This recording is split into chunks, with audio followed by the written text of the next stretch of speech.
Welcome back to Teaching Orchestra. You know, school districts are looking for fine arts teachers that can serve in cross-curricular functions. In the literature curriculum at your school, do your students read Homer's Odyssey? If they do, wouldn't it be cool to tie it in with Katie O'Hara-Labree's Voyage of Odysseus in their curriculum? Maybe you could create some slides for each of the movements here, you know, with gods or goddesses or whatever, and put on a little performance for the English department students that ties it in with their literature. That might be cool. Or maybe they're reading the Percy Jackson books and they're running across these figures in Greek mythology, and this could be a good promotional tool for your orchestra program. And you could tie it in with some co-curricular teaching to your English department, and it might be good for them and good for your orchestra. And I think your students might get a kick out of being featured at your school.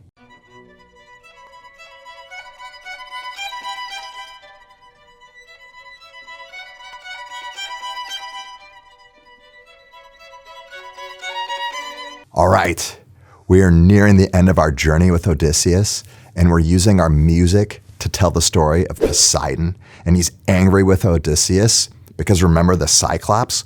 Well, there was a Cyclops named Polyphemus who happens to be Poseidon's son, and Odysseus blinded him, and that's why Odysseus is cursed and he can't get home from the Trojan War. So in book 11, Odysseus has to make peace with Poseidon.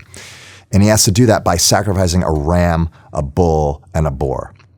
So how does he know this? Because he takes this trip to the underworld where he speaks to Tarasasis. And in this section, the half note becomes the dotted quarter note. We got triplets and compound time. So the beat stays the same, but now instead of dividing the beat into 2 quarter notes, we have 3 eighth notes in compound time.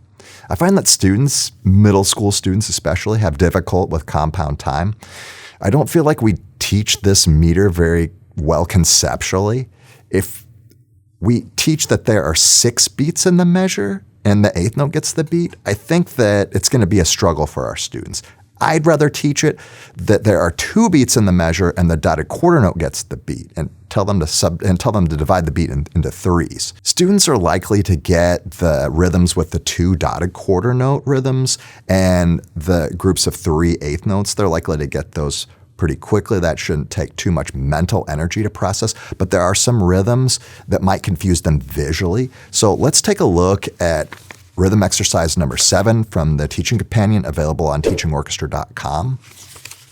Now this is almost exactly like the 2 dotted quarter notes, except we have this rest.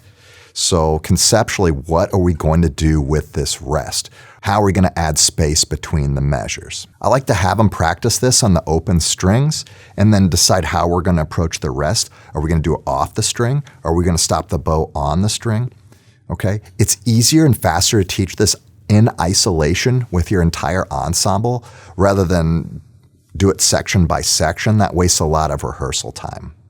Rhythm number 8 has eighth notes in the front of the quarter note. It makes it a more aggressive rhythm. And here we have to decide how much emphasis we want on the eighth note. Do we want it accented? Well, if we look and measure 121 and 122 in the low strings, they are accented here, but every note is accented. So do we want them to be even, or do we want more of the emphasis to be on the first beat? Or do we want to make a 4-bar phrase? All right, keep this in mind when teaching this rhythm in isolation. It's not just when to play, but how to play it with the bow. Now this section is pretty short. It's only 4 by 4 bar phrases, but there are a couple of left-hand patterns that could make learning this more efficient. Left-hand pattern number 8 addresses the minor pattern. We have the minor pattern triplets right here that everybody can learn. Start slowly, learn them clearly, and really make sure that they have good finger pressure under the string. The viols and cellos are on the C string, and that's going to take a lot more weight, so make sure that they've got good left-hand shapes. I like to go over this a lot of times because the students may not have as much experience on the C string, and that's also why I like to reinforce this left-hand pattern number 9 right here, because we have some more notes on the G and C strings, and they may not be as comfortable with those notes or with the technique because they need more weight. They're gonna need a lot of weight, and they're gonna need the right bowing angles and heavy fingers to make good sound.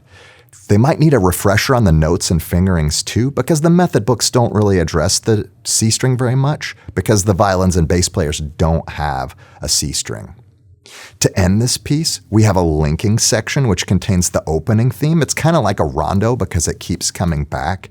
And then we go back to D major and 137, and the half note gets the beat again.